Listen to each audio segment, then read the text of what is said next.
अस्सलाम वालेकुम स्टूडेंट्स, कैसे हैं आप सब। उम्मीद करती हूँ खैरियत से होंगे। चलिए आइए शुरू करते हैं अपना आज का सबक, जिसमें हम नमाज के बारे में हदीस पढ़ेंगे। तो स्टूडेंट्स, सबसे पहले मुझे बताएं कि आप में से कौन कौन नमाज पढ़ता है। Very good. और मुझे बताइए कि नमाज पढ़ने से हमें क्या क्या फ़वाइद हासिल होते हैं।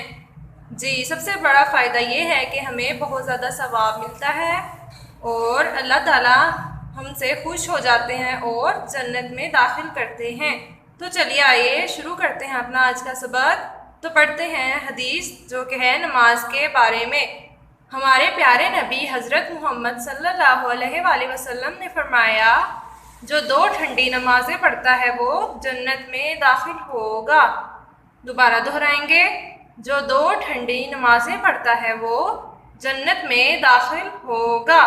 तो स्टूडेंट्स, आप इसी हदीस को 2 से 3 दफ़ा दोहराएंगे और इसको याद करके अपनी वीडियो बनाकर टीचर को सेंड करेंगे। अपना बहुत सारा ख्याल रखिएगा। अल्लाह हाफिज़।